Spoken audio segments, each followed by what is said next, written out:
Hello guys. पिछले turn पर हमने देखा था कि autotrophic mode of nutrition photosynthesis के थ्रू होता था और उस फोटोसिंथेसिस में कार्बन डाइऑक्साइड और वाटर के मॉलिक्यूल्स क्लोरोफिल और सनलाइट की प्रेजेंस में अपने फूड की सिंथेसिस करते हैं। और हमने देखा था किस तरह से हमने प्रूव किया था कि कार्बन डाइऑक्साइड, क्लोरोफिल इसेंशियल होते हैं for the photosynthesis. Different experiment के थ्रू हमने उसको डिस्कस किया था। आगे कंटिन्यू करते हैं उसको, the raw materials for the photosynthesis. तो आप लोग देख चुके हैं कि रॉ मटेरियल क्या होता है। कार्बन डाइऑक्साइड होता है, वाटर होता है, क्लोरोफिल होते हैं और सनलाइट होती है। सनलाइट तो हमें सन से ऑब्टेन होती है, लेकिन बाकी के जो रॉ मटेरियल है ये हमें कैसे ऑब्टेन होते हैं, खासतौर से कार्बन डाइऑक्साइड और वाटर। तो कार्बन डाइऑक्साइड प्लांट्स कैसे ऑब्टेन करते हैं? तो कार्बन डाइऑक्साइड ऑब्टेन करने के लिए प्लांट्स के एरियल पार्ट में स्पेशल स्ट्रक्चर होते हैं जिनको हम बोलते हैं स्टोमेटा। ये स्टोमेटा गैसियस एक्सचेंज में हेल्प करते हैं। गैसियस एक्सचेंज में हेल्प करते हैं मींस इसको अगर कार्बन डाइऑक्साइड की जरूरत है तो कार्बन डाइऑक्साइड एटमॉस्फेयर से ले लेंगे, प्लांट को प्रोवाइड करा देंगे। और अगर ऑक्सीजन की जरूरत है तो ऑक्सीजन एटमॉस्फेयर से लेकर प्लांट में एब्जॉर्ब करा देंगे, डिफ्यूज करा देंगे। और जो प्लांट में एक्सेस है उसको ये बाहर निकाल देते हैं। तो ये गैसियस एक्सचेंज में हेल्प करते हैं स्टोमेटा। अगर हम एक स्टोमेटा के स्ट्रक्चर की बात करें तो स्टोमेटा में दो स्पेशल टाइप की सेल्स होती हैं। इन सेल्स को हम बोलते हैं गॉड सेल्स। ये गॉड सेल्स हैं और इन गार्ड सेल्स की खासियत होती है कि ये गार्ड सेल्स की जो इनर लेयर होती है ये थिक होती है, जबकि गार्ड सेल्स की आउटर लेयर जो होती है ये थिन होती है। तो इनर लेयर थिक होती है और आउटर लेयर थिक होती है। और ये गार्ड सेल्स जो होते हैं ये बीन शेप या किडनी शेप होते हैं। बीन शेप या किडनी शेप होने की वजह से इनके बीच में एक अपर्चर बन जाता है। इस अपर्चर को हम बोलते हैं स्टोमेटा। तो ये जो अपर्चर बना है इसको हम बोलेंगे स्टोमेटा। और इस गार्ड सेल्स के चारों ओर एसेसरी सेल्स होती हैं जिनको हम सब्सिडरी सेल्स भी बोलते हैं। तो एसेसरी या सब्सिडरी सेल्स प्रेजेंट होती हैं अराउंड द गॉड सेल्स। और इन स्टोमेटा में खासियत होती है कि ये स्टोमेटा ओपन और क्लोज हो सकते हैं, मतलब खुल भी सकते हैं और बंद हो सकते हैं। जब इन्हें गैसियस एक्सचेंज करना होता है उस समय पर ये ओपन हो जाते हैं, ओपन कंडीशन में रहते हैं। और जब इनको गैसियस एक्सचेंज नहीं करना होता है तो ये दोनों लेयर एक दूसरे के पास आ जाते हैं, जिसको हम बोलते हैं क्लोज्ड स्टोमेटा। तो क्लोज स्टोमेटा में कंडीशन कुछ इस तरह से हो जाती है। गार्ड सेल्स की थिक लेयर एक दूसरे के पास आ जाती हैं, जिसकी वजह से ये स्टोमेटा क्लोज हो जाते हैं। Close stomata. तो first structure is of open stomata and second structure is of closed stomata. ये खुलते और बंद कैसे होते हैं? ये ऑस्मोसिस के थ्रू। ड्यूरिंग डे टाइम जब फोटोसिंथेसिस होती है तो ये गार्ड सेल्स में क्या होता है, फोटोसिंथेसिस ज्यादा होती है जिससे शुगर इसमें ज्यादा बनती है और इसके अंदर का जो साइटोप्लाज्म होता है उसका कंसंट्रेशन हायर हो जाता है। जब हायर कंसंट्रेशन है तो सब्सिडरी सेल्स क्या करेंगी, इसमें ऑस्मोसिस के थ्रू वाटर को भेज देंगी, जिसकी वजह से क्या होगा, ये सेल्स गॉड सेल्स फूल जाएंगी। फूलने की वजह से क्या होगा, ये आउटर लेयर जो थिन थी ये ज्यादा एक्सपेंड करेगी, इनर लेयर थिक थी ये कम एक्सपेंड करेगी। और साथ में इसमें प्रोटोप्लाज्मिक स्ट्रैंड्स होते हैं। ये प्रोटोप्लाज्मिक स्ट्रैंड्स जब ये लेयर खींचेगी बाहर की ओर तो ये अंदर की लेयर को खींचेगी, जिसकी वजह से ये सरफेस कैसी हो जाएगी, कॉनकेव हो जाएगी। और कॉनकेव ये सरफेस हुई, कॉनकेव ये सरफेस हुई, ये ओपन कर गई। और जब ये फ्लैसिड हो जाते हैं तो ये कॉनकेव सरफेस फ्लैट हो जाती हैं, जिसकी वजह से स्टोमेटा क्लोज हो जाते हैं। तो generally during day time stomata open करते हैं और ड्यूरिंग नाइट स्टोमेटा क्लोज करते हैं। ये जनरली ज्यादातर प्लांट्स में ऐसा होता है। और plants carbon dioxide gaseous exchange के थ्रू ऑब्टेन करते हैं थ्रू स्टोमेटा। दूसरा वाटर। वाटर जो होता है इसको प्लांट्स रूट्स के थ्रू एब्जॉर्ब करते हैं। सॉइल से वाटर और मिनरल्स को एब्जॉर्ब करते हैं। तो वाटर की जरूरत सॉइल से पूरी होती है और कार्बन डाइऑक्साइड की जरूरत गैसियस एक्सचेंज के थ्रू होती है। Chlorophyll, chlorophyll generally chlorophyll every green parts of the plant present होता है। प्लांट का कोई भी पार्ट जो ग्रीन होगा उसमें क्लोरोफिल प्रेजेंट होगा, और सबसे ज्यादा क्लोरोफिल जो होता है ये लीफ में प्रेजेंट होता है। तो अगर हम एक लीफ का स्ट्रक्चर देखें तो जो लीफ का स्ट्रक्चर होता है, तो लीफ में सबसे ऊपर की लेयर एपिडर्मिस कहलाती है, और एपिडर्मिस ये ऊपर की लेयर है, इसको हम बोलेंगे अपर एपिडर्मिस। ये नीचे की लेयर है, इसको लोअर एपिडर्मिस बोलेंगे। और इसके नीचे जो भी ये मीजोफिल की सेल्स होंगी, और इन मीजोफिल की सेल्स में क्लोरोप्लास्ट प्रेजेंट होता है, और इसी क्लोरोप्लास्ट में क्लोरोफिल के मॉलिक्यूल्स प्रेजेंट होंगे। तो लीफ में क्लोरोप्लास्ट प्रेजेंट होते हैं, और यही क्लोरोप्लास्ट, इसी क्लोरोप्लास्ट के अंदर क्लोरोफिल प्रेजेंट होता है। तो फोटोसिंथेसिस के सारे मटेरियल प्लांट्स में प्रेजेंट होते हैं। कार्बन डाइऑक्साइड गैसियस एक्सचेंज के थ्रू मिल गई, वाटर सॉइल से मिल गया, क्लोरोफिल ऑलरेडी प्रेजेंट है green parts of the plants में, और जैसे ही सनलाइट पड़ती है फोटोसिंथेसिस की प्रोसेस स्टार्ट हो जाती है। This is all about photosynthesis. Now comes on nutrition in animals.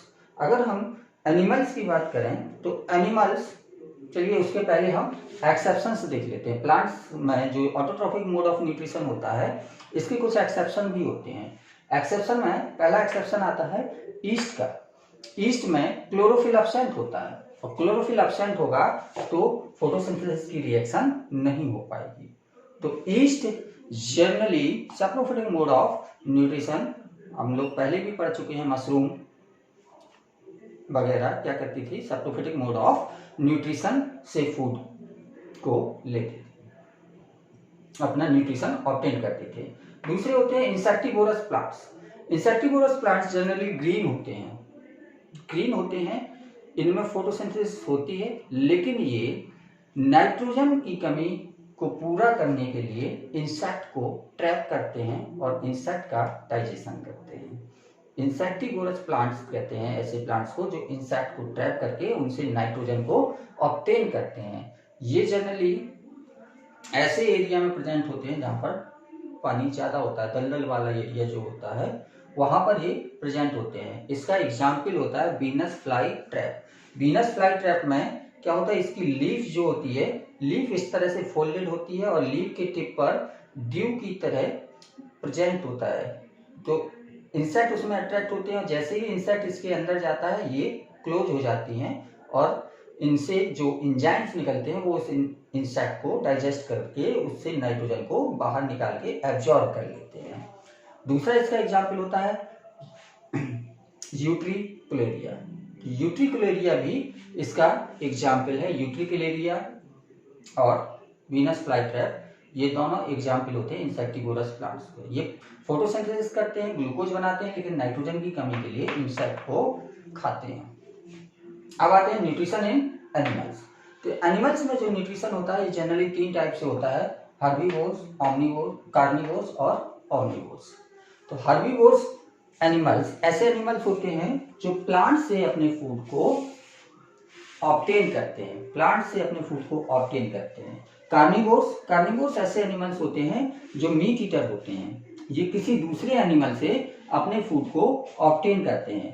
Third type होता है ओमनीवोर्स, ये दोनों तरह के फूड से अपने न्यूट्रिशन को ऑब्टेन करते हैं, प्लांट से भी ऑब्टेन करते हैं, और ये मीट ईटर भी होते हैं। जैसे ह्यूमन कैसा है, ओमनीवोर्स है। हम लोग गेहूं वगैरह भी खाते हैं, फल वगैरह भी खाते हैं, ये हर्बीवोर मोड ऑफ न्यूट्रिशन हो गया हमारा। और हम लोग फिश वगैरह भी खाते हैं, ये हमारा कार्निवोरस मोड ऑफ न्यूट्रिशन हो गया। तो हम लोग कैसे हैं, ओमनीवोर्स। लाइन केवल फ्लैश खाता है, मैस ईटर है, तो ये क्या हो गया, कार्निवोर्स। डियर केवल ग्रासेस खाते हैं, हॉर्स केवल ग्रास खाते हैं, तो डियर, हॉर्स, काऊ ये सब क्या हो गए, हर्बीवोर्स एनिमल्स। अब आते हैं steps in the process of nutrition. अगर न्यूट्रिशन के स्टेप्स को हम देखें तो न्यूट्रिशन जो होता है हमारा ये 5 स्टेप्स में कंप्लीट होता है। First step is injection of food. ingestion of food. Second step is digestion of food. Digestion of food. Third step is assimilation of food. Third step is absorption of food. And fourth step is assimilation of food. And last step is digestion of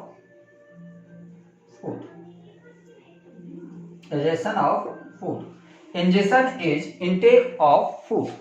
food को body के अंदर ले जाना, इसको कहते हैं injection of food. इसको हम साथ साथ में एग्जाम्पल के थ्रू समझते हैं। हम एक अमीबा का एग्जाम्पल लेके चलते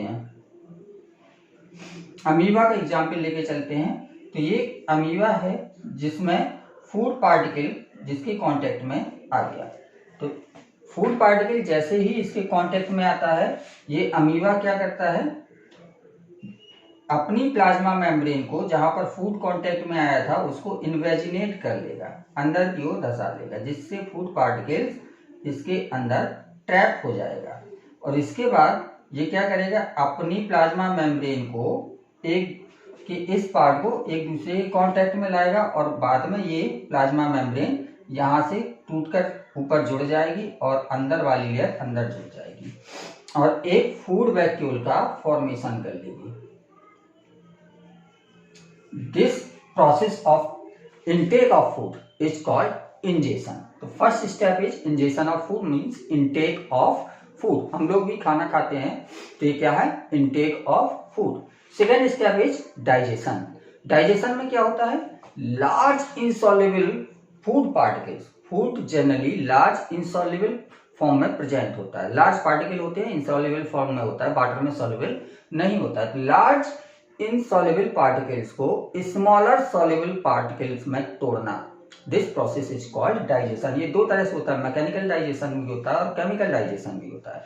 जैसे हमने फूड लिया, फूड लेने के बाद हम उसको दांतों से चबाएंगे, हमारे स्टमक में चर्निंग मूवमेंट होगी, ये सब कहलाता है मैकेनिकल डाइजेशन। फूड को चबाना ये मैकेनिकल डाइजेशन होता है। इसमें भी हम बड़े पार्टिकल्स को छोटे पार्टिकल्स में तोड़ते हैं। दूसरा होता है केमिकल डाइजेशन। डिफरेंट एंजाइम्स के थ्रू हम larger proteins, larger carbohydrate means polysaccharides और लार्जर प्रोटीन्स, कार्बोहाइड्रेट और फैट के मॉलिक्यूल्स को स्मॉलर पार्टिकल्स में उनकी यूनिट्स में तोड़ लेते हैं। This process is called digestion, जिसमें लार्जर, कॉम्प्लेक्स और इनसॉल्युबल पार्टिकल्स को स्मॉलर, सिंपलर और सॉल्युबल पार्टिकल्स में तोड़ लेते हैं। तो डाइजेशन अमीबा में कैसे होगा, अमीबा में जैसे ही फूड वैक्यूल का फॉर्मेशन होता है, इसके चारों ओर लाइसोसोम्स एक्युमुलेट हो जाते हैं और इन लाइसोसोम्स में हाइड्रोलिटिक एंजाइम्स होते हैं और ये हाइड्रोलिटिक एंजाइम्स इस फूड वैक्यूल के अंदर छोड़ दिए जाते हैं, जिससे इस फूड फूड का डाइजेशन होना स्टार्ट हो जाता है। Third step is absorption. जब सिंपल सॉल्युबल पार्टिकल्स में फूड टूट गया, तो सिंपल सॉल्युबल पार्टिकल्स में फूड टूटने के बाद इसमें जो सिंपल सॉल्युबल पार्टिकल्स हैं ये डिफ्यूज होके साइटोप्लाज्म में चले जाएंगे, और साइटोप्लाज्म में जाने वाली प्रोसेस को हम कहते हैं एब्जॉर्प्शन। हमारे अंदर भी जो स्मॉल इंटेस्टाइन होती है, स्मॉल इंटेस्टाइन में मैक्सिमम एब्जॉर्प्शन होता है और ये फूड एब्जॉर्ब होके कहाँ चला जाता है, लीवर में, और लीवर में उसकी प्रोसेसिंग होती है, जहां जरूरत होती है वहां पर उसको भेजा जाता है। तो अमीबा में ऑर्गन्स तो है नहीं, तो ये क्या करेगा, सीधा फूड डिफ्यूज होके साइटोप्लाज्म में चला जाएगा। ये थर्ड स्टेप है एब्जॉर्प्शन का। नेक्स्ट स्टेप आते हैं एसिमिलेशन।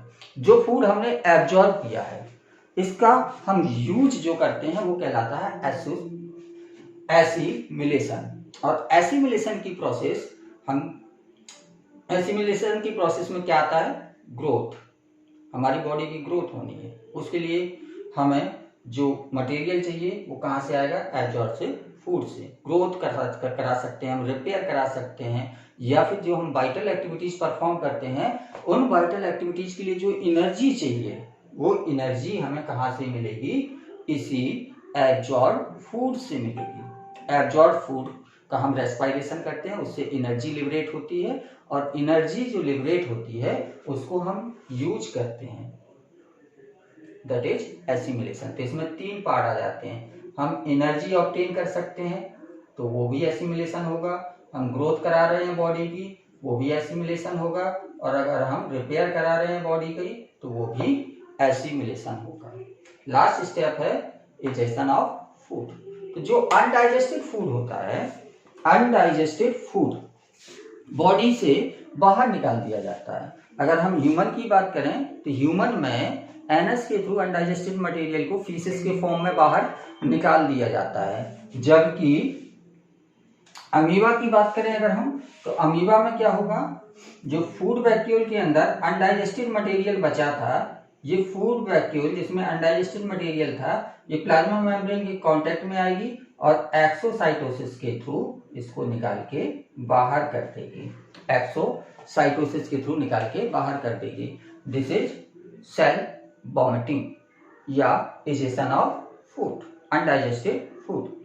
ठीक है, तो इजेशन ऑफ अनडाइजेस्टेड फूड को हम सेल वॉमिटिंग भी कहते हैं।